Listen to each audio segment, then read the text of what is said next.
menebar cahaya sunnah.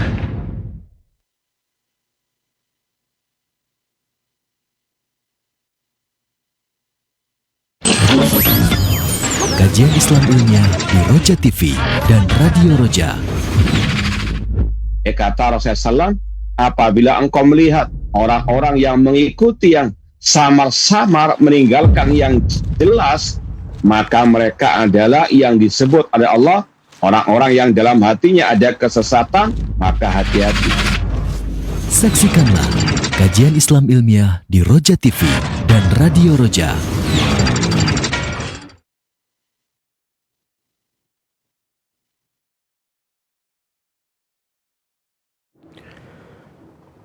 Assalamualaikum warahmatullahi wabarakatuh. Alhamdulillahi wassalatu wassalamu ala rasulillah nabiyina Muhammadin wa ala alihi wa ashabihi wa man tabi'ahum bi ihsanin ila yaumiddin, amma ba'd. Ikhwatal Islam, kaum muslimin dan kaum muslimat, pemerhati Roja dimanapun Anda berada, alhamdulillah di kesempatan Sabtu siang hari ini kembali kita akan mendengarkan dan juga menyaksikan program kajian Islam ilmiah yang insya Allah akan disampaikan oleh Al-Ustadz Abdurrahman Thayyib LC Hafidhahullahu Ta'ala dengan pembahasan kitab At-Tuhfatus Tsaniyah Syarhu Manzumati Bani Abi Dawud Al-Ha'iyah yang merupakan buah karya dari Syekh Abdul Razak bin Abdul Muhsin Al-Badar Hafidhahullahu Ta'ala. Kaum muslimin dan kaum muslimat pemerhati Roja dimanapun Anda berada, di akhir sesi nanti bagi Anda yang ingin bertanya seputar pembahasan yang telah disampaikan oleh Al-Ustadz, bisa melalui layanan telepon di 0218236543 atau melalui pesan singkat di nomor WhatsApp 0218236543. Berikutnya kita akan mendengarkan secara langsung pemaparan dan juga penjelasan yang akan disampaikan oleh Al-Ustadz Abdurrahman Thayyib LC Hafidhahullahu Ta'ala. Kepada beliau, falyatafaddal masykura wa ma'jura. Jazakumullah khairan wa barakallahu fikum. Assalamualaikum warahmatullahi wabarakatuh. Innal hamdalillah nahmaduhu wa nasta'inuhu wa nastaghfiruh wa na'udzu billahi min syururi anfusina wa min sayyiati a'malina. Man yahdihillahu fala mudilla lahu wa man yudlil fala hadiyalah. Asyhadu an la ilaha illallah wahdahu la syarikalah wa asyhadu anna Muhammadan abduhu wa rasuluh. Ya ayyuhalladzina amanu taqullaha haqqa tuqatih wa la tamutunna illa wa antum muslimun. Ya ayyuhan nasu taqu rabbakumul ladzi khalaqakum min nafsin wahidah wa khalaqa minha zawjaha wa batha minhuma rijalan katsiran wa nisaa'a wattaqullaha alladzi tasaaluna bihi wal arham innallaha kana 'alaikum raqibah. Ya ayyuhalladzina amanu taqullaha wa qulu qawlan sadida yuslih lakum a'malakum wa yaghfir lakum dhunubakum wa may yuti'illaha wa rasulahu faqad faza fawzan 'azima.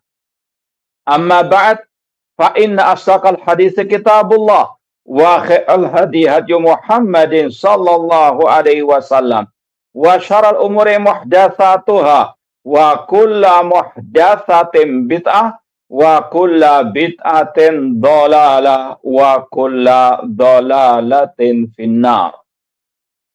Ma'asal muslimin, pemirsa TV Roja dan pendengar Radio Roja di mana saja berada, rahimani wa rahimakumullah. Alhamdulillah, segala puji bagi Allah Subhanahu wa taala yang mempertemukan kita kembali dalam kajian kitab At-Tuhfatus Tsaniyah Syarhul Manzumah Al-Ha'iyah, yaitu syarah Dr. Fadilatul Syekh Abdul Razak bin Abdul Muhsin Al-Abbad Al-Badr terhadap kumpulan bait-bait syair tentang akidah yang ditulis oleh Al-Imam Abdullah bin Imam Abi Dawud yang wafat tahun 363 1316 Hijriah rahimahumullahu ta'ala. Semoga Allah Subhanahu wa ta'ala senantiasa memberikan kepada kita keistiqomahan dalam belajar akidah salaf dan berpegang teguh dengannya sampai akhir hayat kita nanti. Ma'asyiral muslimin, pemirsa TV Raja rahimani wa rahimakumullah, kita sekarang sampai pada bait yang ke-25, masih berkaitan dengan al-iman bil yaumil akhir. Kata al-Imam Abdullah bin Imam Abi Dawud rahimahumullahu ta'ala, wa inna rasulallahi lil khalqi syafi'un wa kul fi adzabil qabri haqqun muwaddahu. Dan sesungguhnya Rasulullah SAW memberikan syafaat kepada manusia, dan katakanlah tentang azab kubur itu benar adanya dan telah dijelaskan. Dalam bait ke-25 ini ada dua pembahasan inti, yaitu wajibnya mengimani adanya syafaat pada hari kiamat dan tentang azab kubur. Ya, ini ada di dua alam, alam barzakh dan juga alam akhirat. Kemudian dibahas oleh Syekh Abdul Razak bagian yang pertama dari bait yang ke-25 tadi. Wa inna Rasulullah, sesungguhnya Rasulullah, fihi al-imanu bir Rasul sallallahu alaihi wasallam. Di dalam ucapan Imam Abdullah bin Abi Dawud tadi ada pembahasan wajibnya mengimani para rasul. Dan itu bagian daripada rukun iman. Ya, tidak sah iman seseorang sampai komplit 6 rukun iman. Wajib diimani semuanya. Satu saja tidak diimani, maka dia keluar dari Islam, keluar dari al-iman. Fihi al-iman bi Rasul sallallahu alaihi wasallam. Di dalamnya ada kewajiban mengimani Rasul sallallahu alaihi wasallam wa bi jami'i khasaisihi, dan wajib mengimani semua keistimewaan ya Rasul kita Muhammad sallallahu alaihi wasallam. Ya, sekali lagi kita wajib mengimani semua para rasul. Tilkar rusulu faddalna ba'dhum ala ba'din. Itulah para rasul, kami utamakan sebagian mereka di atas sebagian yang lain. Dalam masalah keutamaan, keistimewaan, Allah membedakan antara sebagian para rasul di atas sebagian yang lain. Dan itu tetap wajib kita imani. Ya, artinya para rasul semua manusia yang paling mulia. Tapi di antara yang mulia tersebut ada yang paling mulia. Ya, di antaranya ulul azmi minar rusul. Kemudian yang paling mulia dari semua para rasul, Nabi kita Muhammad sallallahu alaihi wasallam. Ya, dalam segi keutamaan dibolehkan mengutamakan sebagian para rasul di atas sebagian yang lain, seperti yang Allah firmankan tadi, tilka rusulu faddalna ba'dhum ala ba'din. Adapun dalam segi keimanan tidak boleh ya mengimani sebagian, mengkufuri sebagian yang lain. La nufarriqu baina ahadim min rusuli. Kami tidak membedakan di antara seorang pun para rasul-rasul tersebut. Wajib mengimani semua para rasul yang diutus oleh Allah Subhanahu wa taala. Satu saja rasul didustakan, ya, satu rasul didustakan, maka kafir, tidak sah keimanan orang tersebut. Ya, sebagaimana kata Allah, kadzabat qaum Nuhil mursalin. Kaum Nabi Nuh mendustakan para rasul. Ya, dari ayat ini satu dustakan berarti sama saja dengan mendustakan semua para rasul. Ya, sekali lagi dalam sisi keimanan wajib mengimani semua para rasul. Namun dari sisi keutamaan, keistimewaan, ya, mereka, Allah mengatakan kami mengutamakan sebagian mereka di atas sebagian yang lain. Allah memberikan keistimewaan ya kepada sebagian para rasul yang tidak diberikan kepada yang lainnya. Di antaranya Nabi kita Muhammad SAW. Dalam Sahih Bukhari misalnya, Rasul SAW bersabda, "Utitu khamsan lam yu'tahunna nabiyan qabli." Aku diberi 5 keistimewaan yang tidak diberikan kepada nabi-nabi sebelumku. Di antaranya, nusirtu birru'bi masyata syahrin. Allah memberikan pertolongan kepadaku sebulan sebelum sampai ke tempat musuh. Ini sekali lagi keistimewaan Nabi kita Muhammad SAW. Musuh sudah kalah sebelum Rasul mencapai tempat tinggal mereka selama sebulan perjalanan. Kemudian kata Rasul SAW, "Wajudat il ardu masjidan wa tahura." Dijadikan bagiku bumi ini sebagai tempat yang suci dan untuk sholat, sebagai tempat sujud masjidan. Fa'ayyuma rajulin adrakatu salat falyusalli. Dimanapun seseorang dari umatku mendapati waktu sholat di mana saja dia berada. Dalam riwayat, kecuali al-maqbarah wal hammam, kecuali kuburan dan tempat kamar mandi ataupun toilet. Itu yang dilarang dijadikan sebagai tempat sholat. Kemudian yang ketiga, kata Rasul SAW, "Wa uhillat iyal maghanim." Dihalalkan bagiku harta rampasan perang. Kemudian kata Rasul SAW, "Wa utitu jawami al-karim." Aku diberi ucapan yang singkat namun padat. Kemudian kata Rasul, "Kana nabiyyu bu'itsa ila qaumi khassatan wa bu'itsu ila nasi jami'an." Dulu para nabi diutus kepada kaumnya masing-masing, namun aku diutus kepada semua manusia. Yang keempat tadi, wa utitu syafa', aku diberikan asy-syafa'at. Sekali lagi yang pertama, Rasul diberikan pertolongan sebulan perjalanan. Kemudian yang kedua, dijadikan bumi sebagai masjid dan tempat untuk bersuci, atau tempat yang suci dan tempat untuk sholat. Dan yang ketiga, dihalalkan ghanimah bagi Rasul SAW dan Rasul diberikan asy-syafa'ah. Nanti akan ada pembahasan inti syafaat tersebut. Dan yang kelima tadi, Rasul diutus kepada semua manusia. Beda dengan nabi-nabi sebelum beliau yang diutus kepada kaumnya masing-masing. Ini diantara keistimewaan Nabi SAW yang wajib untuk kita mengimaninya. Wa Rasul huwa man ba'athahullah biwahyihi al-karim wa dzikrihi al-hakim mubashiran wa nadhira wa da'iyan ilallahi bi'idnihi wa sirajan munira.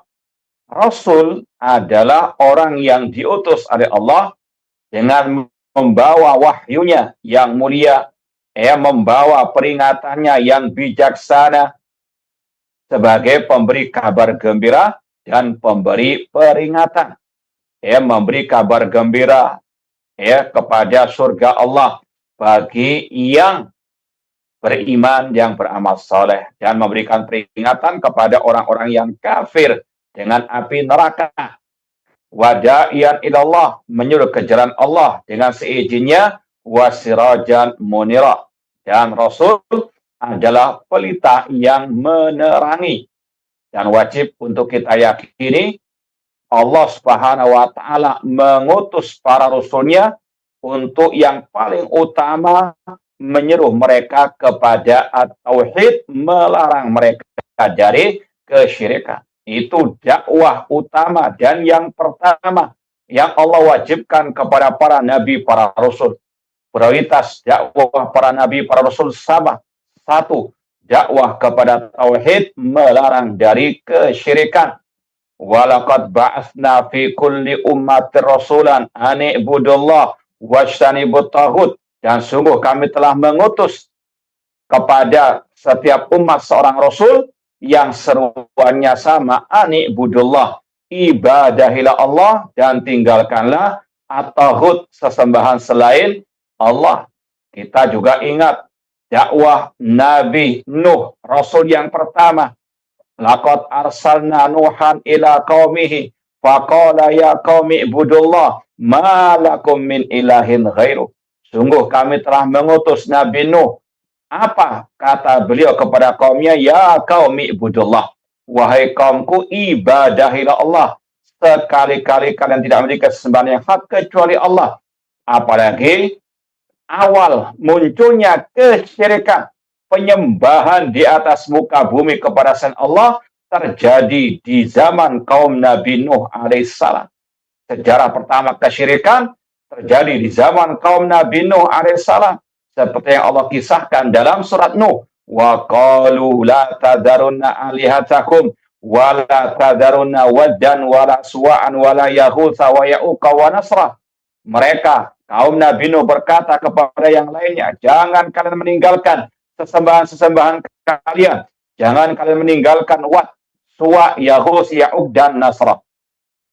Imam Al-Bukhari ketika membawakan ayat ini dalam kitab Sahih Bukharinya, beliau meriwayatkan ucapan Abdullah bin Abbas radhiyallahu anhu tentang tafsir ayat ini. Kata Abdullah bin Abbas radhiyallahu anhu, hadhihi asma'u rijalin salihina min qaumi Nuh.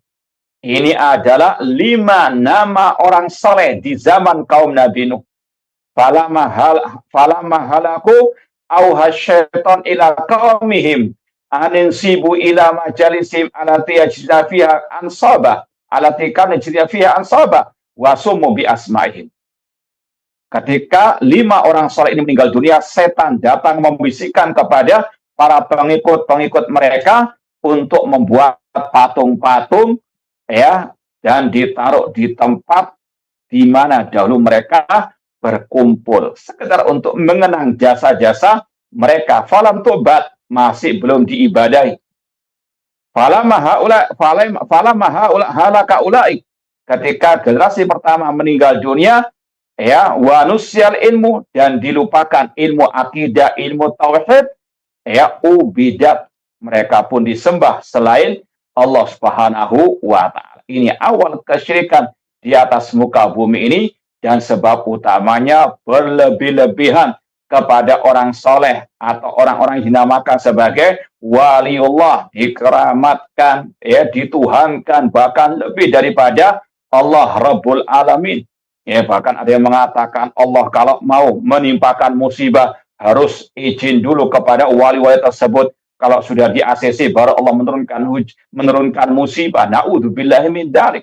Sekali lagi seolah-olah mereka lebih daripada Allah Rabbul Alamin. Na'udzubillah.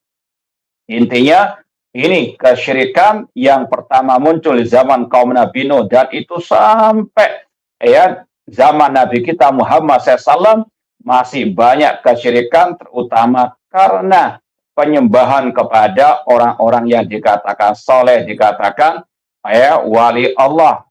Dan itulah yang dikatakan oleh Allah, afara'aitumul Lata wal Uzza, di antara berhala kaum musyrikin di zaman jahiliyah adanya Alat. Kata Abdullah bin Abbas, kana rajulan yalutus sawik lil hajid, itu adalah nama seseorang yang dulu membuat adonan roti untuk dibagikan secara cuma-cuma kepada jemaah haji. Falamma mata akafu ala qabrihi wa abadu. Kemudian kata Abdullah bin Abbas, ketika Alat itu meninggal dunia, mereka iktikaf di kuburannya dan menyembah, beribadah kepada Alat tersebut. Maka Allah mengutus Nabi kita, Rasul yang terakhir, Nabi kita Muhammad SAW, untuk meluruskan akidah umat agar mereka kembali kepada tauhid, kepada iyyaka na'budu wa iyyaka nasta'in, agar mereka meninggalkan segala bentuk kesyirikan kepada Allah Subhanahu wa ta'ala.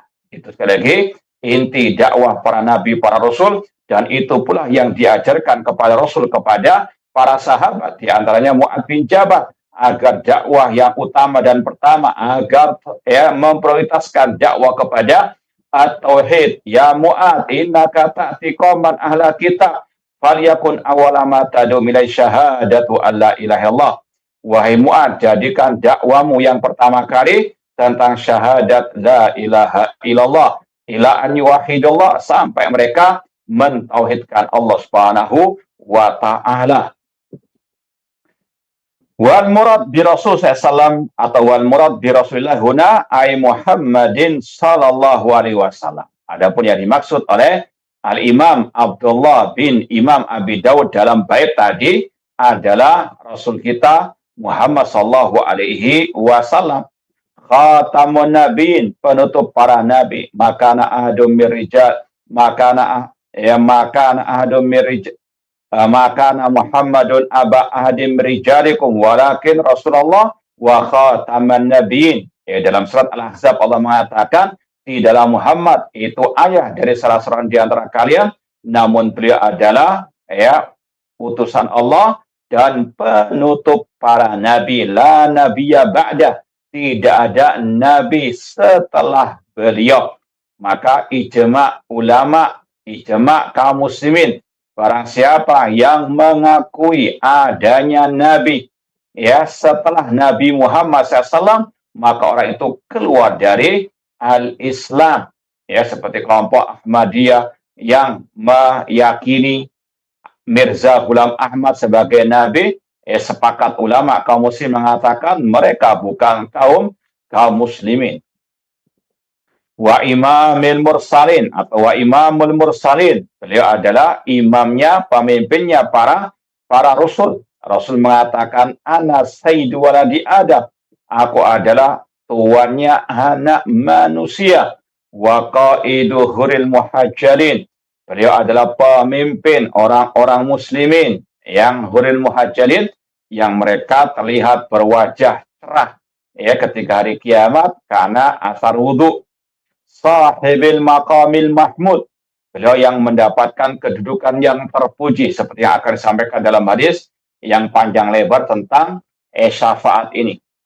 Wal haudil maurud, dan beliau yang memiliki telaga yang akan didatangi oleh manusia, sebagaimana yang sudah kita sampaikan dalam beberapa kesempatan tentang telaga Nabi Shallallahu Alaihi Wasallam. Pada kesempatan yang lalu sudah kita sampaikan, walal haud wal mizan innaka tunsahu.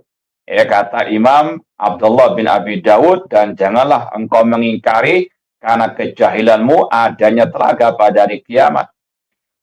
Asy-Syafi' al-Musyaffa' salawatullah wassalamu alaihi. Dan beliau adalah Asy-Syafi' yang memberikan syafaat dengan seizin dari Allah, dan beliau yang diberikan syafaat oleh Allah Subhanahu wa taala.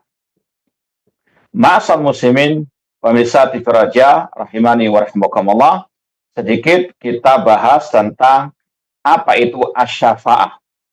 Asy-syafa'ah secara ringkasnya, makna asy-syafa'ah adalah thalabul khair lil ghair, meminta kebaikan untuk orang lain, meminta kebaikan untuk orang lain. Sekali lagi, ini makna syafa' secara ringkas. Seperti misalnya Nabi Muhammad SAW nanti pada hari kiamat meminta kepada Allah agar sebagian dari umat beliau dikeluarkan dari api neraka. Itu namanya thalabul khair lil khair, meminta kebaikan untuk orang lain. Seperti nanti asy-syafaatul udzma, ketika di padang mahsyar Rasul meminta kepada Allah agar Allah segera memutuskan perkara penduduk mahsyar. Itu maknanya thalabul khair lil khair, minta kebaikan untuk orang lain. Dan syafaat pada hari kiamat semuanya milik Allah. Qul lillahi syafa'atu jami'ah, katakanlah semua syafaat itu milik Allah Subhanahu wa ta'ala. Dan dalam Al-Quran, asy-syafa'ah terbagi menjadi dua. Syafaat yang dinafikan, yang ditolak, dan syafaat yang ditetapkan. Adapun syafaat yang ditolak adalah syafaat yang diminta kepada selain Allah Subhanahu wa ta'ala. Ya, sebagaimana kelakuan kaum musyrikin jahiliyah, wa ya'buduna min dunillah ma la yanfa'hum wa la yadurruhum wa yaquluna haula'i syufa'auna indallah. Ya, orang-orang musyrikin mereka beribadah kepada selain Allah yang tidak bisa mendatangkan manfaat ataupun madarat. Namun mereka mengatakan yang kami sembah itu adalah pemberi syafaat kami di sisi Allah. Ya, ini sebagaimana tadi alat yang mereka sembah. Mereka orang musyrikin meminta syafaat alat pada hari kiamat. Dan Allah mengatakan, fama tanfa'uhum syafa'atu syafi'in. Tidak bermanfaat bagi mereka syafaat yang memberikan syafaat. Ya, karena syafaat tadi semuanya milik Allah.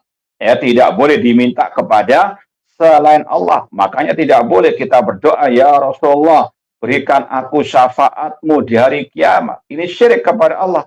Ini sama saja dengan mengatakan, ya Rasulullah, sembuhkan aku, ya Rasulullah, berilah aku rezeki. Rezeki di tangan Allah, rezeki ya dari Allah. Demikian pula kesembuhan, Allah Ar-Razzaq, Allah huwa Asy-Syafi. Demikian pula asy-syafaat, semua milik Allah. Rasul nggak akan mungkin bisa memberikan syafaat kecuali dengan seizin dari Allah. Intinya syafaat yang pertama dalam Al-Quran yang ditolak, dinafikan oleh Allah. Yang kedua, syafaat yang ditetapkan. Ya, yaitu syafaat yang diminta kepada Allah dan dengan seizin dari Allah dan dengan ridho dari Allah. Dalilnya dalam surat An-Najm Allah mengatakan, wa kam min malakin fis samawati la tughni syafa'atum syai'an illa min ba'di ayya'zanallah liman yasha'u wa yarda.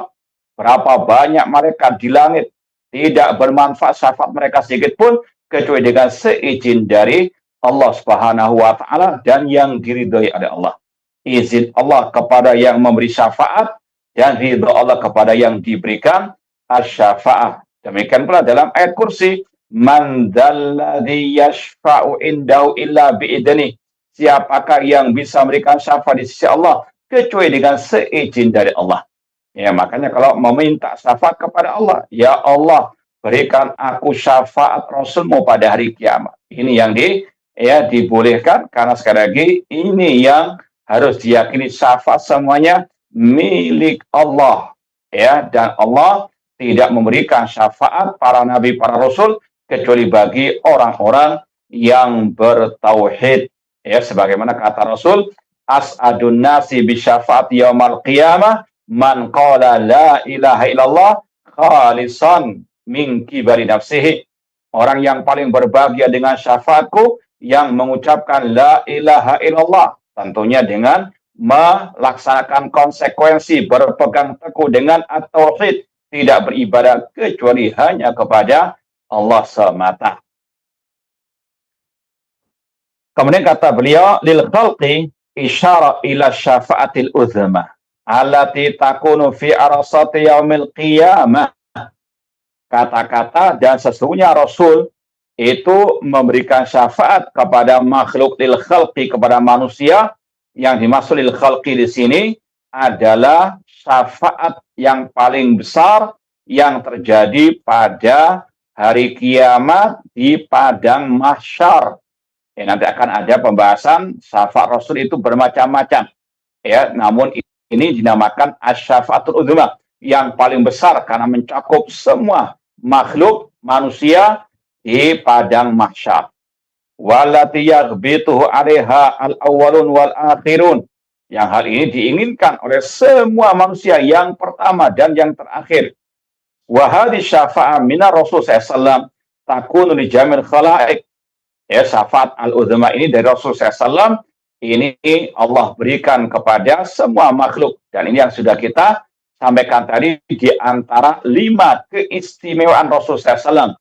Kata Rasul, wa u'titu asy-syafa'ah, aku diberikan asy-syafa'ah, yaitu asy-syafa'atu al-uzma. Bi an yabda Allah fi hisabihim.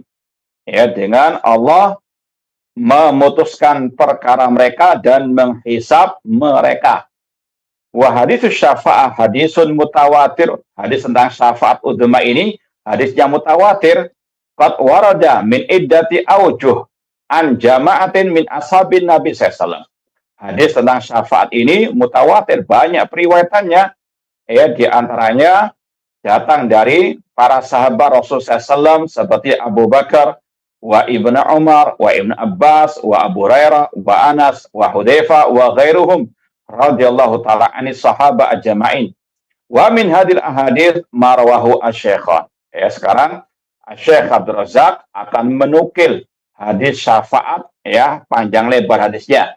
Hadis yang diriwayatkan Imam Bukhari Muslim dari sahabat Abi Hurairah radhiyallahu anhu. Qala Rasulullah SAW. Abu Hurairah berkata, Rasulullah SAW bersabda, "Ana sayyidun nasi yaumal qiyamah."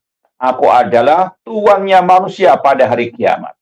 Wa hal tadruna mimma dzalik? Kemudian kata Rasul, apakah kalian tahu mengapa hari itu bisa terjadi? Kemudian kata Rasul, ya jama'allahun nasa al-awwalin wal akhirin fi sa'idin wahidin yasma'uhumud da'i wa yanfuduhumul basar. Allah akan mengumpulkan semua manusia dari yang pertama sampai yang terakhir dalam atau di atas satu tempat yang bisa orang itu mendengar suara yang menyeru, dan juga bisa terlihat oleh pandangan mereka. Wa tadrus syamsu, kemudian matahari dekat kepada mereka. Faya bulughun nasa minal ghammi wal karab ma la yutiqun wa la yahtamilun. Kemudian manusia akan ditimpa kegundah gulahan atau kesedihan, al-karab, kesedihan yang mereka tidak sanggup untuk menanggungnya. Fayakulun nas, maka manusia berkata, ala tarawna ma qad balaghakum, ala tandurun man yashfa' lakum ila rabbikum. Maka manusia berkata kepada yang lainnya, tidakkah kalian, ala tarawna ma qad balaghakum, tidakkah kalian telah sampai kepada puncaknya kesedihan, dan kegelisahan. Tidakkah kalian meminta syafaat di antara para nabi agar mereka minta kepada Allah agar segera diputuskan perkara mereka. Fayaqulu ba'dun nas li ba'din alaikum bi Adam. Sebagian mengatakan, pergilah kalian kepada Nabi Adam alaihissalam. Fayatuna Adam alaihissalam. Mereka pun mendatangi Nabi Adam alaihissalam. Fayaquluna lahu anta abul bashar khalaqakallah biyadihi wa nafakha fika min ruhihi. Kemudian manusia pun mendatangi Nabi Adam seraya berkata, engkau wahai Adam adalah bapaknya manusia. Allah menciptakanmu dengan tangannya. Ya, hadis ini dijadikan salah satu dalil oleh Ahlussunnah, ulama salaf, tentang penetapan sifat aliyat bagi Allah Subhanahu wa ta'ala. Ahlussunnah meyakini Allah memiliki sifat tangan sesuai dengan kebesarannya, tidak sama dengan tangan makhluk, tidak boleh dibayang-bayangkan, tidak boleh diselewengkan dari makna yang sebenarnya. Dan ini sudah kita pernah bahas di bait kalau tidak salah yang ke-10. Imam Abdullah bin Abi Dawud berkata, wa qad yunkiru al-jahmiyu aidan yaminahu. Kelompok Jahmiyah, pengikut kelompok Jahmiyah, mereka juga mengingkari tangan Allah Subhanahu wa ta'ala, atau tangan kanan Allah, wakil tayadeh, dan mengingkari kedua tangan Allah Subhanahu wa ta'ala. Padahal ayatnya jelas, bal yadahu mabsutatan ma manaka antas sudah lima khalaqtu biyadaya. Kemudian kata Rasul SAW, orang-orang itu berkata, engkau wahai Adam adalah bapaknya manusia. Allah menciptakanmu dengan tangannya dan Allah meniupkan kepadamu dari rohnya. Roh di sini adalah roh al-makhluk. Wa amran malaika fasajadu laka, dan Allah perintahkan malaikat untuk sujud dan mereka pun sujud kepadamu. Dengan perintah dari Allah. Isfa' lana ila rabbik, maka mintalah syafaat kepada Rabbmu untuk kami. Ala tara ila ma nahnu fi, ala tara ila ma qad balaghana. Tidakkah engkau melihat bagaimana nasib kami sekarang ini? tidakkah engkau melihat apa yang menimpa kami sekarang ini? Fayaqulu Adam, inna rabbi qad ghadibal yawma ghadaban lam yaghdab qablahu mislahu wa lam yaghdab ba'dahu mislahu. Ya, kata Nabi Adam, sesungguhnya Rabbku Allah Subhanahu wa taala telah murka ghadibal yaum pada hari ini. Ini juga dipakai oleh Ahlussunnah wal Jamaah. Ulama salaf menetapkan Allah punya sifat al-ghadab, murka, sesuai dengan kebesarannya, tidak sama dengan kemurkaan makhluk. Ya, sekali lagi, Ahlussunnah menetapkan apa adanya yang ditetapkan oleh Allah dan Rasulnya di dalam Al-Quran dan Sunnah Rasulullah SAW, ya, dari sifat-sifat Allah, sebagaimana kata Imam Ahmad rahimahullah, nasifallah bima wasafallah binafsahu au bima wasafa bi Rasulullah SAW la natajawazul kitab wa sunnah. Kami mensifati Allah dengan apa yang Allah sifatkan dirinya dengannya, dan yang disifatkan Rasulnya. Kita tidak melampaui Al-Quran dan Sunnah Rasul Sallallahu Alaihi Wasallam. Di antaranya sifat al-ghadab, Allah murka sesuai dengan kebesarannya. Kata Nabi Adam, sesungguhnya Rabbku, ya, sangat murka atau murka, sangat murka pada hari ini, yang tidak pernah murka sebelumnya dan yang setelahnya. Wa innahu nahani anis syajara fa asaituhu. Dan Allah dahulu melarangku dari sebuah pohon, namun aku memaksiatinya. Nafsi, nafsi, nafsi. Kata Nabi Adam, ya, sendiri-sendiri saja. Idhabu ila ghairi, pergilah kepada selain diriku. Idhabu ila Nuh, pergilah kepada Nabi Nuh. Fayatuna Nuh, maka manusia datang kepada Nabi Nuh. Fayaqulun, ya Nuh, innaka anta awwal rusul ila ahlil ardi wa qasamakallah abdan syakura. Ya, mereka pun berkata, wahai Nuh, sesungguhnya engkau adalah rasul pertama. Itu karena tadi, ya, beliau diutus kepada kaum musyrikin pertama di atas muka bumi yang menyembah 5 orang saleh tersebut. Beliau adalah Rasul yang pertama yang diutus ke atas muka bumi. Wa qasamakallah abdan syakur, dan Allah telah memberikan dirimu gelar hamba yang bersyukur. Isfa' lana ila rabbik, mintalah syafaat kepada Rabbmu, ya, untuk kami. Ala tara ila ma nahnu fi, tidakkah engkau melihat bagaimana, ya, nasib kami, apa yang menimpa kami sekarang? Fayaqul inna rabbi azza wa jalla qad ghadibal yawm ghadaban lam yaghdab qablahu mislahu wa lam yaghdab ba'dahu mislahu.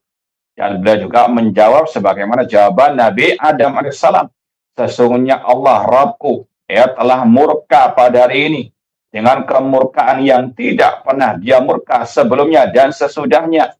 Wa innahu qad kanat li da'watun da'awtuha ala qaumi, ya, dan aku dulu telah berdoa, ya, atas kaumku, ya, kemudian nafsi, nafsi, nafsi, maka sendiri-sendiri saja. Idhabu ila ghairi, pergilah kepada selainku. Idhabu ila Ibrahim, pergilah kepada Nabi Ibrahim. Fayatuna Ibrahim, manusia pun datang kepada Nabi Ibrahim. Fayakulun, mereka berkata, ya Ibrahim, anta Nabiullah wa khalilu.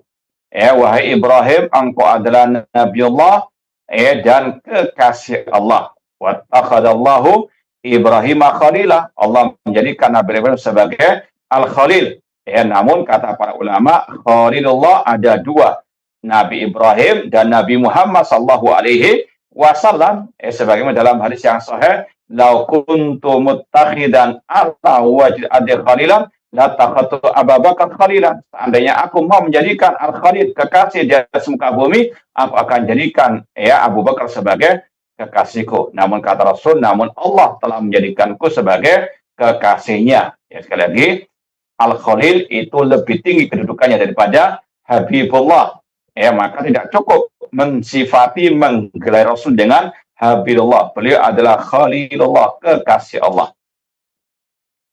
Wahai Ibrahim, engkau adalah Nabiullah, kekasih Allah di atas muka bumi. Isfa' lana ila rabbik, mintalah syafaat kepada Rabbmu untuk kami. Ala tara ila ma nahnu fi, tidakkah engkau memperhatikan apa yang menimpa kami sekarang? Fayaqulu lahum inna rabbi qad ghadibal yawma ghadaban lam yaghdab qablahu mislahu wa lam yaghdab ba'dahu mislahu. Sama jawabannya dengan Nabi Adam, Nabi Nuh. Sesungguhnya Rabbku Allah Ta'ala ya sungguh telah murka pada hari ini dengan kemurkaan yang tidak pernah dia murka sebelumnya dan setelahnya. Wa inni qad kuntu kadzabtu salasa kadzibat, dan dulu aku telah mengucapkan 3 kedustaan. Ya, meskipun sebetulnya itu bukan kata-kata dusta, namun itu sebagai bentuk wara, ya, sebagaimana fadzakarahunna Abu Hayyan fil hadits. Ya, mungkin kita ingat kisah Nabi Ibrahim ketika dengan ya istri beliau yang bernama Sarah, kemudian di hadapan penguasa ketika ditanya siapa dia, maka Nabi Ibrahim menjawab, ukhti, dia adalah saudariku.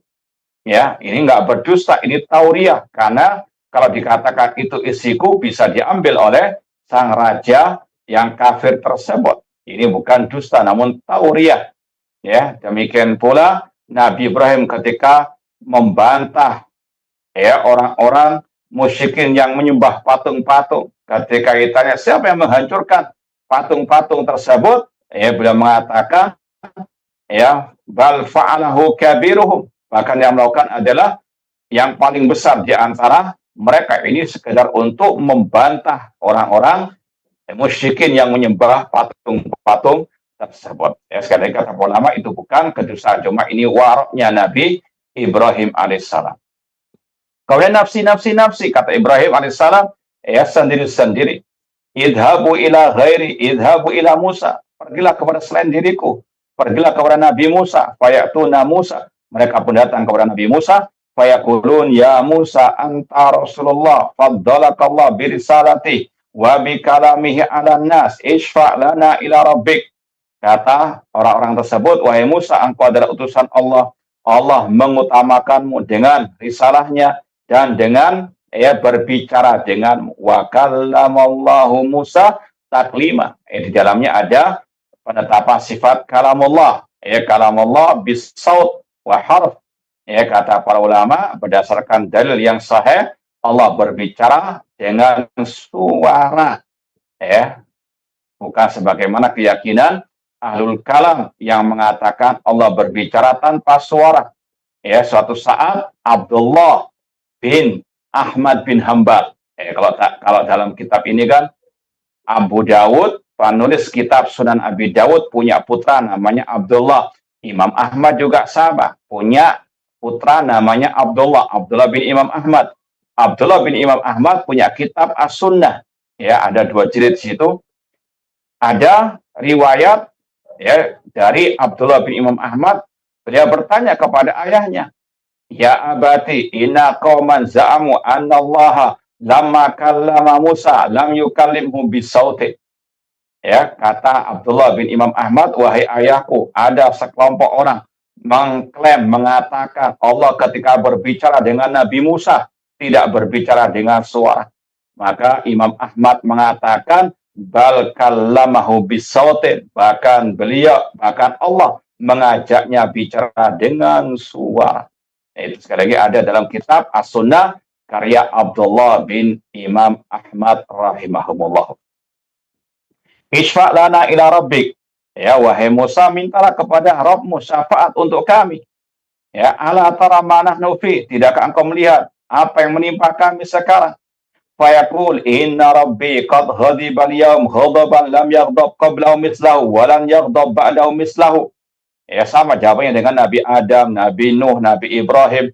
Sesungguhnya Allah Rabbku telah murka pada hari ini dengan kemurkaan yang tidak pernah murka sebelum dan sesudahnya. Wa inni qad qataltu nafsan lam umar biqatliha. Dulu aku membunuh suatu jiwa yang aku tidak diperintahkan membunuhnya. Nafsi, sendiri-sendiri. Idhabu ila ghairi, idhabu ila Isa. Pergilah kepada selain diriku. Pergilah kepada Nabi Isa alaihissalam. Fayatuna Isa. Maka mereka mendatangi Nabi Isa alaihissalam. Fayakulun ya Isa anta Rasulullah. Wa kalimatuhu alqaha ila Maryama wa ruhun minhu. Wahai Isa, engkau adalah utusan Allah. Engkau diciptakan oleh Allah dengan ucapannya. Wa kalimatullah, yaitu kalimat kun, jadilah. Sebagaimana kata para ulama, kana Isa bikun wa laysa huwa kun walakin bikun kana. Nabi Isa itu tercipta dengan kalimat kun, jadilah. Bukanlah Nabi Isa itu kalimat kun, namun sekali lagi dengan kalimat kun, jadilah, maka terciptalah Nabi Isa alaihissalam, alias Nabi Isa bukan sifat Allah. Al-Qa'imar yang warafun minhu, dan beliau adalah roh dari Allah. Roh di sini adalah roh, ya, makhluk yang diciptakan oleh Allah sebagaimana Nabi Adam alaihi assalam. Wa kallamtan nasa fil mahdi sabiyya, dan engkau mengajak orang atau engkau bisa berbicara sejak bayi. Isfa lana ala tawa ila ma nahnu fi, ya, mintalah syafaat kepada Allah untuk kami. Ya, tidakkah engkau memperhatikan apa yang menimpa kami sekarang? Fayaqulu Isa, inna rabbi qad ghadibal yawm lam yaghdab qablahu mislahu qad wa lam yaghdab ba'dahu mislahu. Ya, kemudian kata Nabi Isa sama dengan ucapan nabi-nabi sebelumnya, Allah Rabbku telah murka pada hari ini dengan kemurkaan yang tidak pernah dia murka sebelum dan sesudahnya. Walam yadkur damba, namun beliau tidak menyebutkan dosa-dosa atau kesalahan beliau. Nafsi, nafsi, nafsi, ya, sendiri. Idhabu ila ghairi, pergilah kepada selain diriku. Idhabu ila Muhammad, pergilah kepada, ya, Nabi Muhammad sallallahu alaihi wasallam. Fayatuna Muhammad sallallahu, mereka pun datang kepada Nabi kita Muhammad sallallahu alaihi wasallam. Fayaqulun, ya Muhammad anta Rasulullah wa khatamul anbiya. Ya, engkau wahai Muhammad adalah utusan Allah, penutup para nabi. Wa qad ghafarallahu laka ma taqaddama min dhammik wa ma ta'akhkhar, dan Allah telah mengampuni dosamu yang telah lalu maupun yang akan datang. Isfa lana ila rabbik, ya, mintalah syafaat kepada Rabbmu untuk kami. Ya, ala tara ila ma nahnu fi, tidakkah engkau melihat apa yang menimpa kami sekarang? Fa'antaliq, ya, kemudian kata Rasul, aku pun pergi. Fa'ati tahtal arsh, aku pun datang di bawah al-arsh. Fa'aqa'u sajidan li rabbi, dan aku pun sujud kepada Rabbku azza wa jalla. Ya, thumma yaftahullah alayya min mahamidihi wa husistana alayhi syai'an lam yaftahu ala ahadin qabli. Kemudian Allah membukakan bagiku dari pujian-pujian, ya, terhadapnya yang tidak pernah dibukakan kepada selain diriku.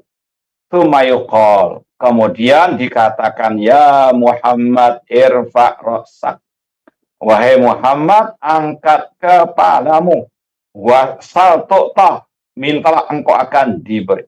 Ya, sekali lagi, ini Nabi Muhammad sayyidu waladi Adam, ya, sujud kepada Allah, minta kepada Allah. Nabi Muhammad, ya, tidak langsung istilahnya ujuk-ujuk memberikan syafaat, tidak, seizin dari Allah. Ya, Allah yang memberikan syafaat semuanya. Kullillahi syafa'atu jami'ah. Ya, kata Rasul, wasfa'tu syafa', Allah berkata, mintalah syafaat, engkau akan diberikan asyafa'ah. Fa'arfa'u ra'si, aku pun mengangkat kepalaku. Fa'akul, aku pun berkata, ummati ya Rab, wahai Rabbku, umatku. Fa'yaqal ya Muhammad, adkhil min ummatika man la hisaba alaihim min al-babil aiman min abwabil jannah. Kemudian kata Allah, wahai Muhammad, masukkan dari umatmu orang-orang yang, ya, tidak ada hisab atas mereka dari pintu sebelah kanan dari pintu-pintu surga. Wahum syuraka'un nas fima siwa dzalik minal abwab, ya, dan mereka berserikat dengan manusia di selain pintu tersebut.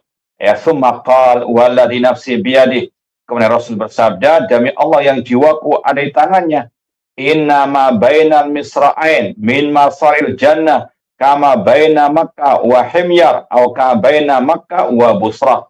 Kata Rasul, ya, jarak antara satu ujung pintu dengan ujung pintu yang, ya, yang satu, ya, lubang, itu jaraknya seperti kota Mekah dengan Himyar yang ada di Yaman, dan antara Mekah dan Busra di negeri Syam, artinya sangat, ya, luas sekali pintu-pintu surga Allah.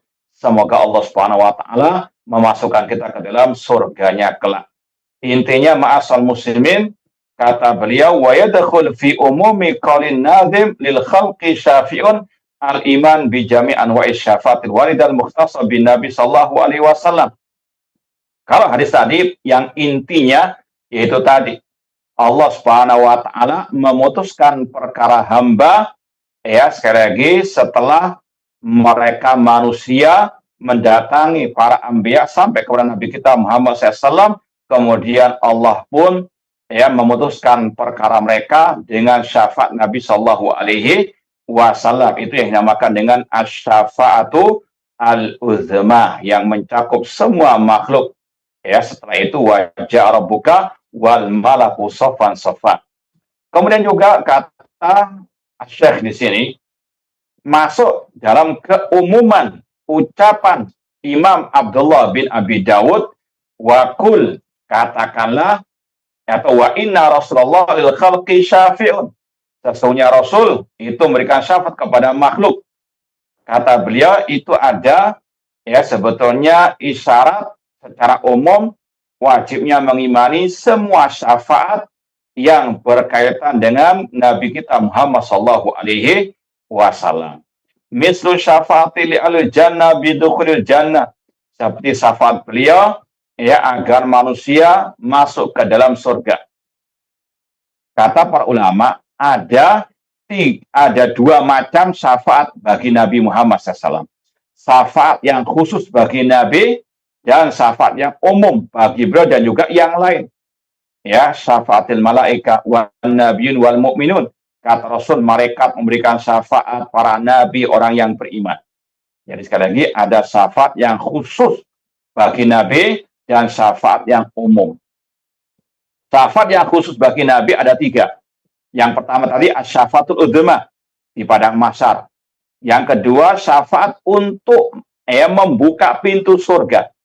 Kata Rasul, ana awwalu man yastaftihu babal jannah. Akulah orang pertama yang minta dibukakan pintu surga. Ini syafaat beliau yang kedua yang khusus bagi beliau. Kemudian syafaatuhu li ammi Abi Thalib bi an yukhaffafa anhul azab, yaitu syafaat beliau kepada paman beliau yang musyrik, yang kafir, yaitu Abu Thalib, untuk diringankan azabnya di neraka. Tidak mungkin keluar karena beliau musyrik kafir. Ya, Abu Thalib musyrik kafir, kekal dalam api neraka, cuma diringankan dengan syafaat Nabi kita Muhammad sallallahu alaihi wasallam dengan seizin dari Allah. Nah, kemudian ada syafaat yang kedua, syafaat yang umum bagi Nabi Muhammad dan juga yang lainnya, yaitu diantaranya syafaatul li ahlil kabair mimman istahaqqu dukhula an-nar bi an la yadkhuluha wa man dakhalaha minhum bi an yakhruja minha. Ya, di antaranya syafaat beliau kepada umat beliau dari pelaku dosa besar yang hampir masuk neraka tapi tidak jadi, ya karena ya sebab syafaat Nabi Muhammad tadi, sehingga mereka pun dimasukkan ke dalam surga. Padahal mereka sebetulnya layak masuk neraka, cuma tadi dengan syafaat Nabi Muhammad mereka dikirim ke dalam surga Allah. Dan yang kedua, syafaat yang umum, syafaat Nabi Muhammad bagi para pelaku dosa besar yang sudah masuk neraka, dikeluarkan dari api neraka. Dan itulah sabda Rasul, syafaati li ahlil kabair min ummati, syafaatku bagi para pelaku dosa besar dari umatku.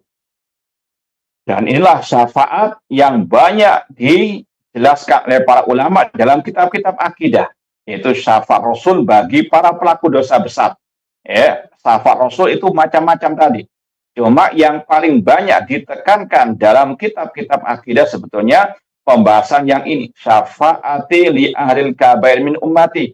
Syafaatku bagi para pelaku dosa besar dari umatku. Kenapa ini lebih ditekankan dalam kitab akidah? Karena banyak kelompok-kelompok sesat yang mengingkarinya. Di antaranya kelompok Al-Khawarij dan Mu'tazilah.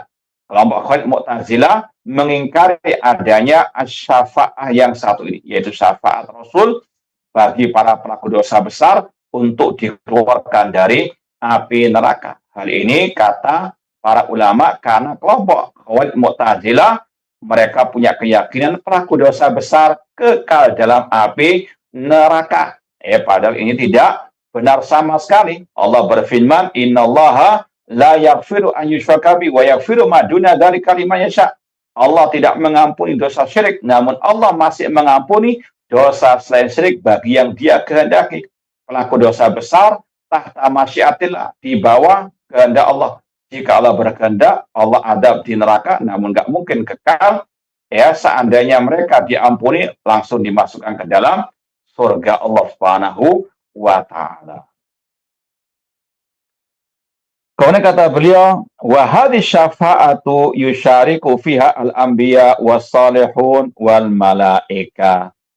Syafaat yang umum tadi bagi para pelaku dosa besar tadi itu mencakup syafaat para nabi, para solihin, para malaikat, sebagaimana kata Rasul tadi, syafaatil malaika wan nabiyun wal mu'minun. Nah, ma'asal muslimin, ini secara ringkas pembahasan tentang asy-syafa'ah. Dan tadi sudah kita isyaratkan kiat menggapai syafaat Nabi Muhammad SAW. Yang pertama dan utama dengan tauhid. Tanpa tauhid yang murni, tidak mungkin orang itu bisa menggapai syafaat Nabi. Sebagaimana yang Rasul katakan tadi, as'adun nasi bi syafaati yaumil qiyamah man qala la ilaha illallah khalisan min kibai nafsihi. Orang yang paling berbahagia dengan syafaatku adalah orang yang mengucapkan la ilaha illallah.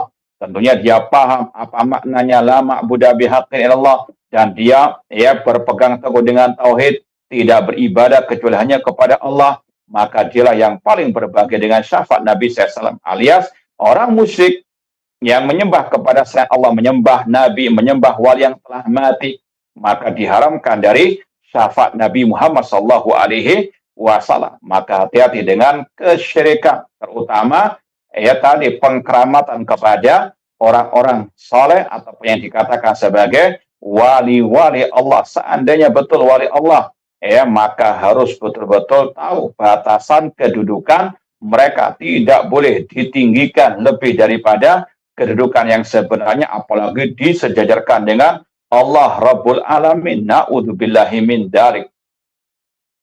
Kemudian kalau mau menggapai syafaat Rasul pada hari kiamat dengan ittiba'us sunnah, mengikuti sunnah Rasul. Di antaranya yang ditekankan membaca zikir yang Rasul ajarkan setelah azan. Kata Rasul, man sami'an nida tsumma yaqul, barang siapa yang mendengar azan kemudian dia membaca doa Allahumma rabba hadhi da'wati tamah wassalatil qa'imah sampai akhir doa, kata Rasul, hadat au syafaati, baginya syafaatku pada hari kiamat. Demikian pula dengan seseorang itu memperbanyak salat-salat yang sunnah. Kemudian juga kata Rasul SAW, ini bikasati sujud, tolonglah aku, bantulah aku dengan engkau memperbanyak sujud, yaitu salat-salat sunnah. Demikian pula dengan memperbanyak salawat yang diajarkan Rasul. Allahumma shalli ala Muhammad wa ala Muhammad kama shallaita ala Ibrahim wa ala Ibrahim innaka Hamidum Majid. Tentunya bukan salawat yang bid'ah, apalagi yang syirik, yang dikarang-karang oleh manusia, tidak ada dalilnya daripada Al-Quran dan Sunnah Rasul Sallallahu Alaihi Wasallam. Na'udzubillahi min dzalik. Kemudian bagian yang kedua dari bait yang ke-25 tadi berkaitan dengan azab kubur. Kata Al-Imam Abdullah bin Abi Dawud rahimahumullah ta'ala, wa kul fi azabil qabri hakun muwaddahu. Dan katakanlah tentang azab kubur itu hak, benar adanya. Pasti itu terjadi, muwaddahu, dan telah dijelaskan. Ai amin wasaddiq bi adzabil qabr. Maknanya imanilah, benarkanlah adanya azab kubur. Ma'asal muslimin rahimani wa rahmakumullah, sudah kita jelaskan dari awal, al-iman bil yaumil akhir, iman kepada hari akhir, maknanya adalah al-iman bima yakunu ba'dal maut, mengimani semua kejadian setelah kematian. Mulai dari fitnah kubur, Ya, pertanyaan mungkar wan nakir, marrobuka wa man nabiyuka wa ma dinuka. Ya, hadisnya bisa dilihat dalam dalam kitab Musnad Imam Ahmad, ya, dan yang lainnya dari hadis Al-Bara' bin Azib yang panjang lebar tentang perjalanan roh, ya, dari mulai dicabut oleh malakul maut sampai tadi ditanya oleh malaikat mungkar wan nakir, marrobuka wa man nabiyuka wa ma dinuka.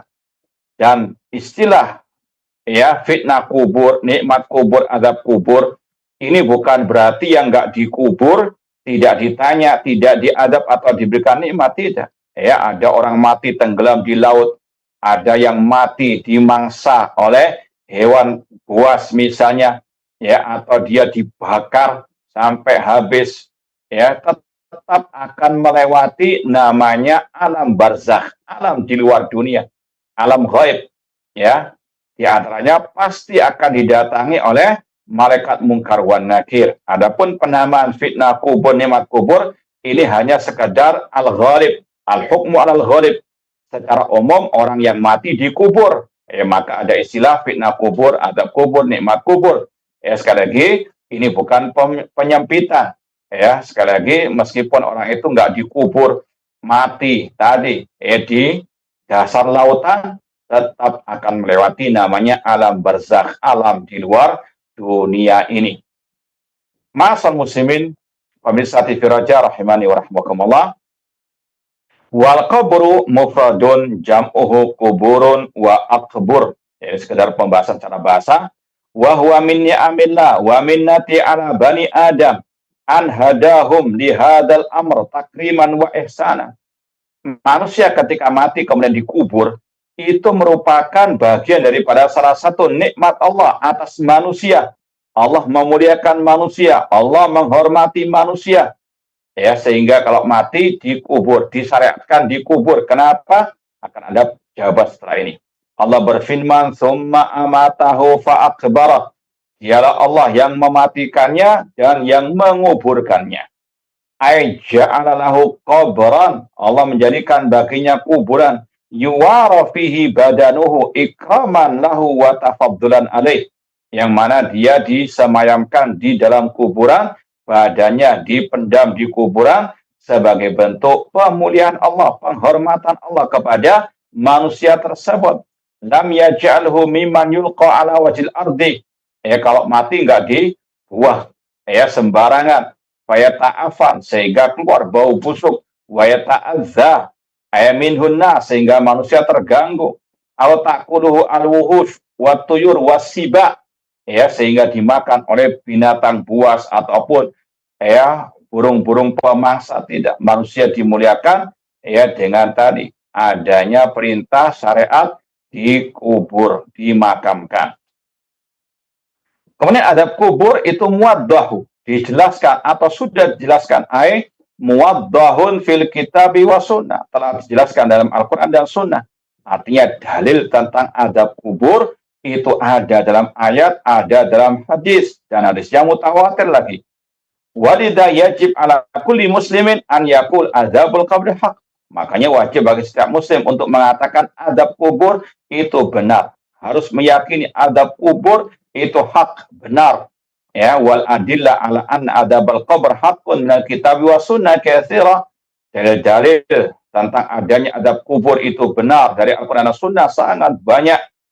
Di antaranya firman Allah tentang para pengikut Fir'aun dan juga tentang Fir'aun dalam surat Ghafir 46, "An-naru yuraduna 'alaiha ghuduwan wa 'ashiyya wa yauma taqumus sa'atu adkhilu ala fir'aun asyadal adab." Api neraka ditampakkan kepada Fir'aun dan para pengikutnya pagi dan petang hari. Dan pada hari kiamat, ketika ditegakkan hari kiamat, dikatakan kepada malaikat, masukkanlah pengikut Fir'aun ke dalam azab yang pedih. Kata Imam Ibnu Katsir tentang ayat ini, hadil ayat aslun kabirun fi istidlali al-sunnah al-adabul qabr fil barzakh. Ayat ini merupakan dalil yang sangat besar bagi ahli sunnah untuk menetapkan adanya azab kubur di alam barzakh. Demikian pula dalam surat Toha, Allah mengatakan, wa man a'rada an dzikri fa inna lahum ma'isyatan dhanka. Barang siapa yang berpaling dari peringatanku, maka baginya kehidupan yang sempit. Kata sebagian ulama salaf, ya, tafsir ma'isyatan dhanka yaitu sempit di akhirat, di alam barzakh. Wa an Aisyah radhiyallahu anha anna yahudiyatan dakhalat 'alaiha fa dzakarat adzabal qabr fa qalat laha a'adzakillahu min adzabil qabr. Dan dari Aisyah radhiyallahu anha, ada seorang Yahudiyah, ya, datang menemui beliau menyebutkan adanya azab kubur, ya. Kemudian beliau berkata, semoga Allah, ya, melindungimu dari azab kubur. Sedikit kita mau sampaikan di sini, harus dibedakan, ya, tentang mencari kebenaran dengan menerima kebenaran. Ya, Yahudiyah ini mengatakan yang hak azab kubur itu ada, maka diterima oleh Rasul, oleh Aisyah radhiyallahu taala anha.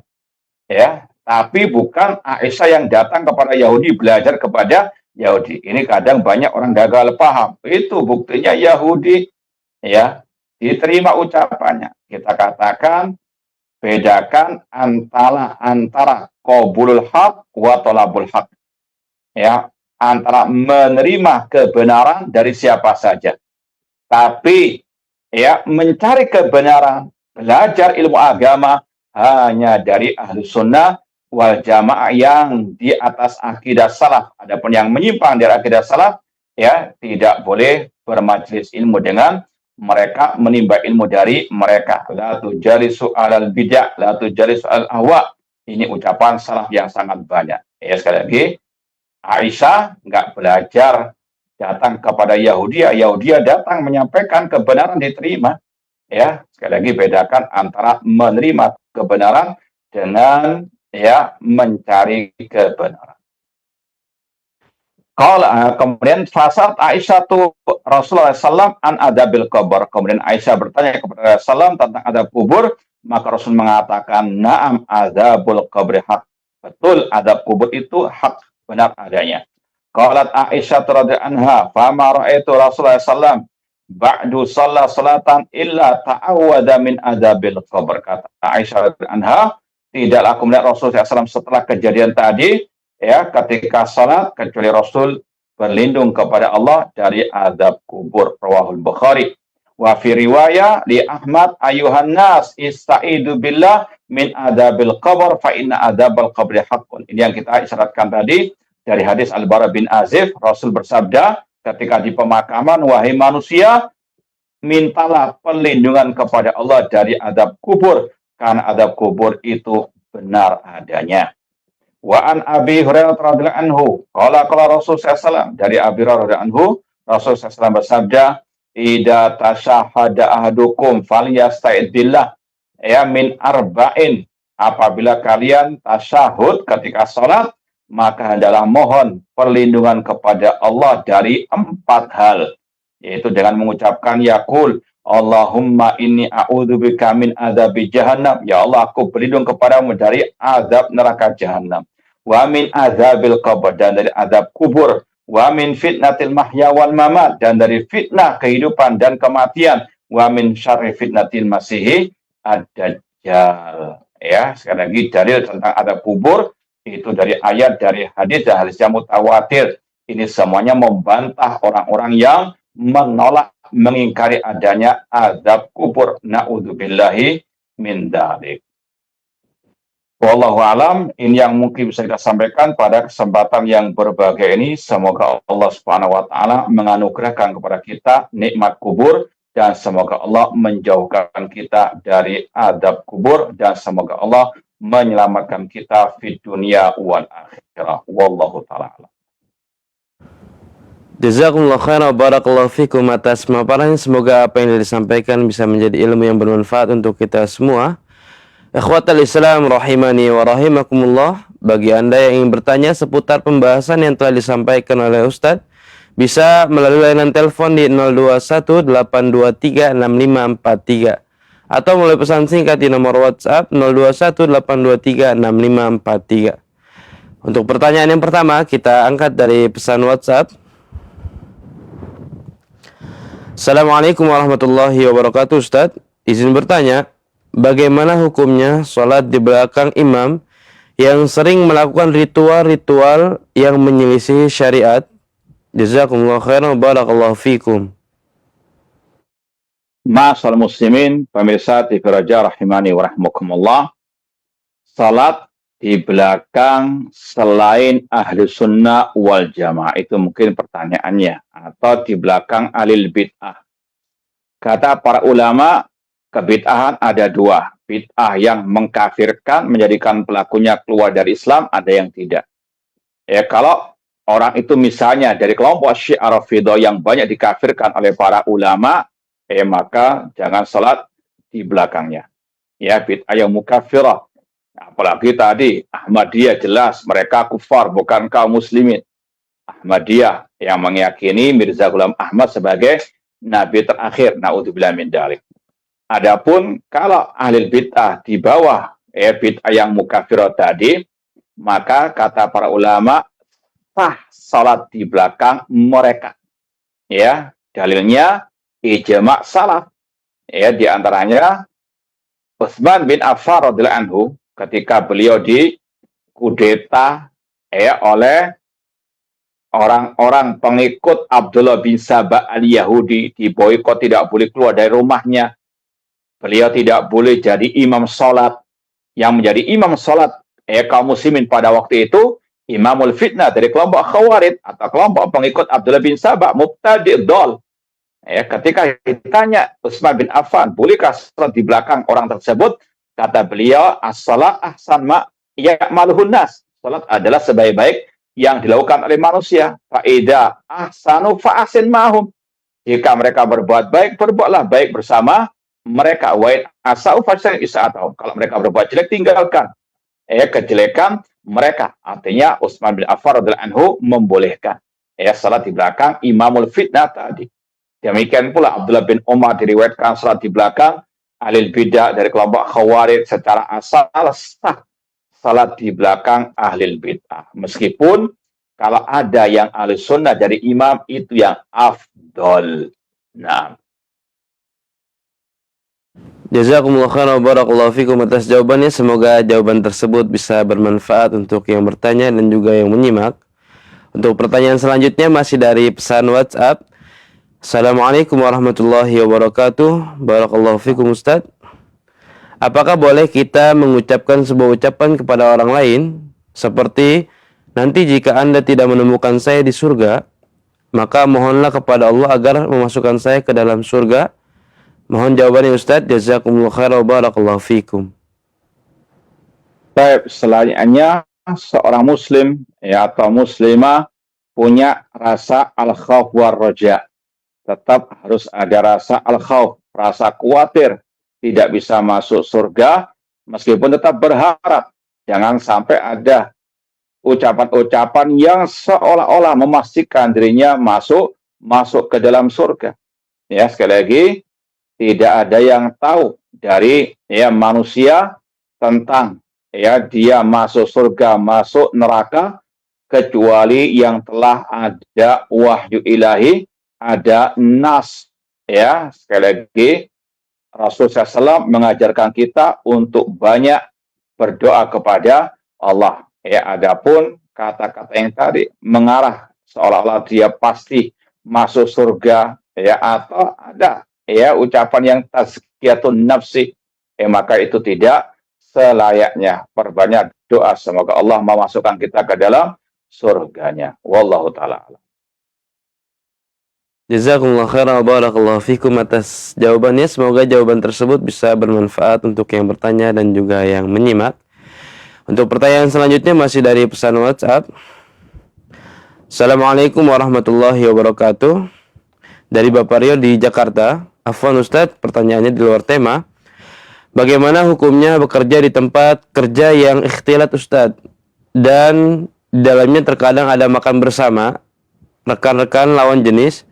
Saya sudah berusaha menghindari dan berbicara kepada atasan tentang hal ini, namun atasan menganggap bahwa ikhtilat tidak apa-apa asalkan tidak saling bersentuhan.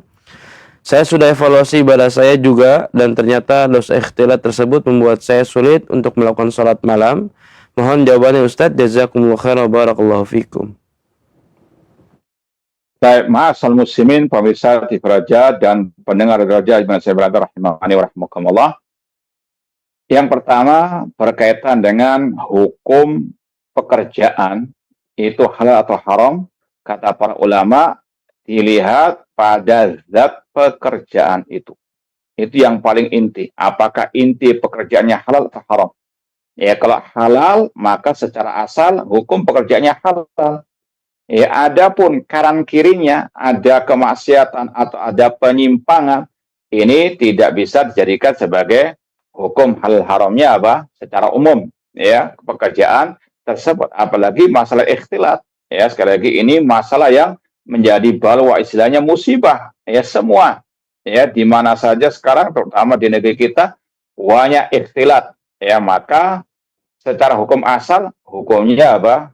Halal pekerjaan Anda selama tadi sekali zatnya itu halal. Ya, namun kalau misalnya Anda mau cari yang lebih selamat bagi ibadah, ya, bagi akhlak dan seterusnya, ya maka ini adalah yang paling afdal. Sebagaimana tadi, ya misalnya di kampung, masalah tadi masalah sholat di belakang bid'ah, di kampung nggak ada lagi masjid Ahlussunnah, ya maka secara asal sah sholat di belakang mereka.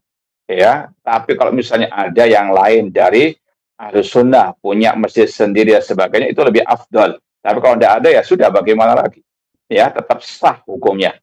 Ya, sekali lagi yang harus kita yakini apakah zat pekerjaan itu halal atau haram. Kalau halal, iya, yakin itu halal. Adapun adanya maksiat, ya kalau bisa ya minimalisir. Ya, alhamdulillah Anda sudah nasihati ya ketua ataupun atasan, tapi kalau memang nggak diterima ya sudah, wa ma'alaina illa al-balah. Dan jangan sampai naudzubillah min dzalik keluar dari pekerjaan kemudian nganggur, ya sedangkan pekerjaan itu secara zatnya halal, kemudian punya anak dan istri yang ditelantarkan, naudzubillah min dzalik. Maka harus betul-betul dipikirkan yang matang. Sekali lagi secara asal zat pekerjaan itu halal, ya halal. Ya kalau ada maksiat di samping kanan kiri, ya itu sekali lagi musibah ya akhir zaman yang sudah dihindari kecuali yang memang diberikan taufik hidayah oleh Allah Subhanahu wa taala. Wallahu taala. Jazakumullah khairan wa barakallahu fikum atas jawabannya. Semoga jawaban tersebut bisa bermanfaat untuk yang bertanya dan juga yang menyimak. Ikhwatal Islam rahimani wa rahimakumullahu jami'an. Pertanyaan tadi merupakan pertanyaan terakhir di pertemuan kita pada Sabtu siang hari ini. Sebelum kita menutup pertemuan kita pada Sabtu siang hari ini, kita persilahkan kepada Ustaz Abdurrahman Thayyib LC hafizahullahu ta'ala untuk memberikan ikhtitam atau penutup. Kepada beliau, falyatafaddal masykura wa ma'jura. Ma'asal muslimin, pemirsa TV Raja, rahimani wa rahmakumullah. Seorang muslim dan seorang muslimah wajib betul-betul berpegang teguh dengan Al-Quran dan Sunnah, dengan pemahaman para as-salaf. Ad-dalil, dalil itu pada qala Allah wa qala Rasul wa qala as-sahabah. Ya, ijma' sahabat hujjah. Al-Quran itu hujjah. Hadis itu hujjah. Dan itulah dalil ahli sunnah wal jamaah. Qala Allah, qala Rasul wa ma'ajma' sahabah. Makanya Syekhul Islam Ibnu Taimiyah pernah berkata, al-i'tiqad laisa li wa saliman huwa akbaru minni. Akidah itu bukan karanganku, bukan karangan ulama yang lebih senior dariku. Walakin yu'khadul i'tiqad min kitabillah wa min sunnati Rasulillah wa ma'ajma' salaful ummah. Ya, sedangkan akidah itu hanya diambil berdasarkan Al-Quran, Sunnah, dan ijma' salaf. Ini namanya ad-dalil, ini namanya hujjah. Ya, ini adalah manhaj Ahlussunnah. Dalil itu pada Al-Quran, Sunnah, dan ijma' sahabat. Adapun pendapat, ucapan, ya seorang tabi'in misalnya atau imam mazhab, ini bukan sebagai dalil. Ya, ucapan ulama butuh dalil, ditimbang dengan dalil. Ya, maka kalau ada ucapan apapun, apalagi yang berkaitan dengan akidah, misalnya ada seorang ulama katanya membolehkan menghibah pemimpin kaum muslimin di hadapan umum misalnya, ya kalaupun ada kita katakan itu bukan dalil, ya. Sedangkan al-hadis, as-sunnah jelas-jelas melarang. Man arada an yansaha lidhi sultanin fala yubdih alaniyatan. Barang siapa yang ingin menasihati pemimpinnya, jangan di hadapan umum. Ya, ini sekali lagi jelas haramnya menghibah, haramnya menasihati pemimpin di hadapan umum. Kalau ada ucapan tabi'in nggak bisa ya dipertentangkan dengan sabda Rasul. Ucapan tabi'in sekali lagi itu pun kalau sahih, apalagi nggak sahih misalnya, ya jelas tidak benar sama sekali. Sekali lagi manhaj al-sunnah mengatakan, ya ayyuhalladzina amanu la tuqaddimu baina yadayi wa rasuli. Wahai orang yang beriman, jangan kalian mendahulukan ucapan siapapun di atas firman Allah dan sabda Rasul sallallahu alaihi wasallam. Ya, sekali lagi harus betul-betul punya prinsip, punya manhaj yang benar, yang lurus, ya bahwasanya dalil pada Al-Qur'an dan Sunnah dengan ya dan juga ijma' salaf, ijma' para sahabat.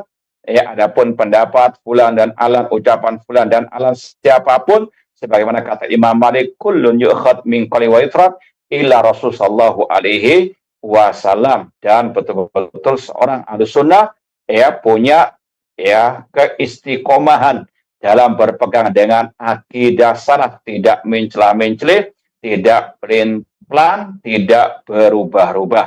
Aku qouli hada, semoga yang kita sampaikan bermanfaat.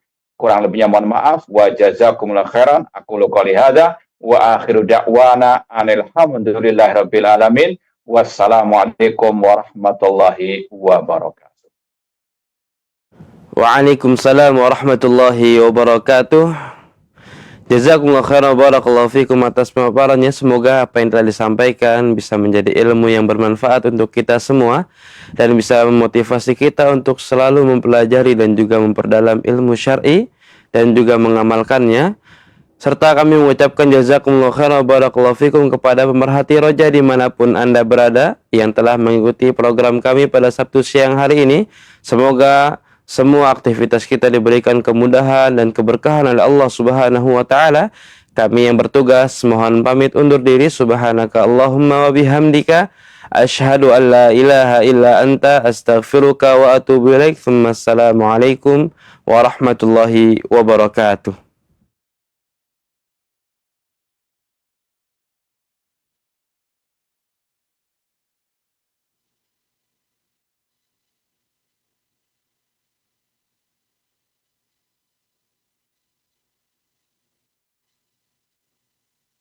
Simak Radio Roja Bogor 100.1 FM, Radio Roja Majalengka 93.1 FM, Radio Roja Palu 101,8 FM, dan Radio Roja Bandung 104.3 FM. Menebar cahaya sunnah.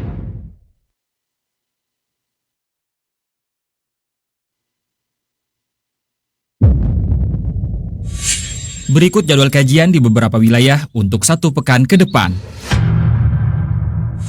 Sesungguhnya ucapan orang-orang beriman jika diajak kepada Allah dan Rasul-Nya agar supaya menghakimi di antara mereka, ucapan mereka hanyalah mereka mengucapkan kami mendengar dan kami taat. Apabila di malam pertama dari bulan Ramadan akan diikatlah setan-setan, itu jin-jin yang jahat, dikunci pintu-pintu neraka, tidak ada yang dibuka. Sesungguhnya perbuatan baik itu, amal-amal soleh yang Allah syariatkan dalam agama ini memberikan dampak positif berupa kecerahan di wajah. Terhalanginya seorang dari hidayah karena kejahilan. Karena apa? Kejahilan. Manusia itu adalah memusuhi apa yang dia tidak tahu. jasa transportasi atau jasa mengantarkan seseorang ke sebuah tempat yang halal, hukum asalnya halal dan jangan pernah tawarkan kepada top up saldonya. Mudah-mudahan Allah Subhanahu wa taala menjadikan kita orang-orang yang mendengarkan kebenaran dan mengikutinya. Siapkan catatan terbaik Anda dan jangan lewatkan untuk hadir di taman-taman surga.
Roja TV, saluran tilawah Al-Quran dan kajian Islam.